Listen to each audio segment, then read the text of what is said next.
Pada video ini, akan dijelaskan beberapa peraturan YouTube yang harus dipatuhi, video seperti apa yang dilarang, dan konten apa saja yang diperbolehkan untuk monetisasi YouTube. Sebagai konten kreator, kita harus memahami beberapa peraturan YouTube yang harus dipatuhi, agar channel kita dapat dimonetisasi, dan mendapatkan penghasilan dari YouTube dalam jangka waktu yang lama. Peraturan yang pertama adalah Term of Service. Beberapa peraturan penting di sini antara lain, dilarang mengcopy konten orang lain. Dilarang mengakses dan nonton video YouTube menggunakan sarana otomatis apapun, termasuk robot, botnet, dan scraper. Dilarang meningkatkan data subscriber, view, dan like, dengan cara membeli maupun memanipulasi data. Pelanggaran terhadap peraturan ini akan menyebabkan channel disuspend atau dihapus oleh YouTube. Ada beberapa update peraturan Term of Service yang terbaru, berlaku mulai tanggal 1 Juni 2021. Di antaranya melarang mengumpulkan informasi apapun yang dapat mengidentifikasi seseorang tanpa izin mereka, termasuk menggunakan aplikasi pengenal wajah. Karena sekarang sudah ada developer yang berhasil membuat aplikasi pengenal wajah, YouTube ingin melindungi privasi kita sebagai konten kreator dan juga orang-orang yang berada di dalam konten video kita. Update terbaru lainnya adalah, YouTube berhak memasang iklan di video manapun, walau channelnya belum dimonetisasi. Dan seluruh penghasilan dari iklan akan masuk ke YouTube 100%. Bagi hasil pendapatan iklan baru dilakukan setelah channel berhasil mendapatkan persetujuan monetisasi dari YouTube. Dan update peraturan Term of Service yang terakhir adalah, mengenai pemberlakuan pajak bagi seluruh channel YouTube di luar Amerika, yang videonya ditonton oleh warga Amerika. Peraturan ini bukan dibuat oleh YouTube, melainkan oleh negara Amerika itu sendiri. Bagi channel yang telah disetujui monetisasi, akan diminta mengisi dan mendaftarkan form pendaftaran pajak Amerika, maka 30% dari pendapatan iklan yang ditonton oleh penonton Amerika saja yang akan dipotong pajak. Sedangkan jika kita menolak untuk mengisi form, dampaknya akan lebih parah, yaitu 24% dari seluruh pendapatan iklan akan dipotong pajak oleh YouTube, dan diserahkan ke negara Amerika. Contoh perhitungannya sebagai berikut. Misal penghasilan iklan bulan ini 10 juta rupiah. Dari 10 juta itu, yang berasal dari penonton Amerika hanya 100.000 saja. Jika kita mengisi dan mendaftarkan form pajak, maka potongan pajaknya adalah 30% dari 100.000, yaitu 30.000 rupiah saja.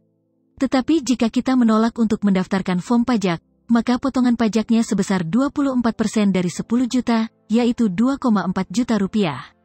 Rugi banyak kan? Jadi, sebaiknya kita isi dan daftarkan form pajak Amerika itu, berbarengan saat channel sudah disetujui monetisasi. Peraturan yang kedua adalah Community Guideline atau panduan komunitas. Yaitu peraturan yang memastikan bahwa YouTube adalah tempat terbaik untuk menonton, berbagi, dan membentuk komunitas. Peraturan ini menegaskan beberapa hal yang dilarang untuk dijadikan konten video YouTube, antara lain, spam, yaitu upload konten yang sama, di satu atau lebih channel milik kita sendiri. Konten reupload, yaitu mengupload konten yang didownload dari channel lain. Scams, yaitu membohongi penonton dengan skema cepat kaya, mendapatkan uang jika menginstal aplikasi tertentu, dan sebagainya. Konten yang dilarang lainnya adalah konten yang menawarkan penjualan subscriber YouTube, views, like, dan sebagainya. Juga termasuk konten-konten yang menawarkan dan mengajak saling subscribe antar channel atau lebih dikenal dengan sub for sub. Memakai thumbnail yang berisi foto artis atau tokoh terkenal yang tidak ada hubungannya dengan isi konten. Memalsukan channel dengan menggunakan nama dan foto artis atau tokoh terkenal. Video pornografi atau yang berisi link ke website pornografi. Memakai thumbnail yang berisi foto pornografi, kekerasan, atau menampilkan darah. Pelanggaran terhadap peraturan ini akan menyebabkan dihapusnya video oleh YouTube. Jika melakukan pelanggaran kembali beberapa kali, maka channel akan terkena strike dari YouTube, yaitu tidak dapat upload video selama 1 minggu. Jika setelah 1 minggu, upload lagi video yang melanggar peraturan, maka channel akan terkena strike yang kedua, yaitu tidak dapat upload video selama 2 minggu. Dan jika setelah 2 minggu, kembali upload video yang melanggar peraturan, maka channel akan dihapus oleh YouTube. Pada beberapa kasus tertentu yang melakukan pelanggaran parah, maka channel tidak akan terkena strike melainkan langsung dihapus oleh YouTube. Panduan komunitas YouTube juga mengatur tentang konten yang masuk kategori age restricted atau pembatasan usia. Antara lain, video yang mengandung adegan berbahaya, prank berbahaya, challenge berbahaya, pemakaian senjata, ledakan, dan adegan seksi. Video-video jenis ini akan dimasukkan kategori age restricted dan tidak bisa ditonton oleh penonton berusia di bawah 18 tahun. Peraturan yang ketiga adalah copyright atau klaim hak cipta. Konten kreator hanya boleh mengupload video miliknya sendiri. Dilarang mengupload konten berhak cipta milik orang lain, seperti musik, cuplikan acara atau film, atau video buatan orang lain tanpa memperoleh izin terlebih dahulu. Pelanggaran terhadap peraturan copyright ini akan menyebabkan konten mendapatkan teguran hak cipta. Jika melakukan pelanggaran 3 kali dalam waktu 90 hari, maka channel akan dihapus oleh YouTube. Peraturan yang keempat adalah kebijakan Google AdSense, antara lain, dilarang untuk mengklik iklan pada video sendiri. Dilarang menggunakan cara apapun yang tidak semestinya untuk meningkatkan view, baik menggunakan software otomatis maupun metode manual. Dilarang melakukan aktivitas saling view, atau memanipulasi sumber lokasi traffic menggunakan VPN.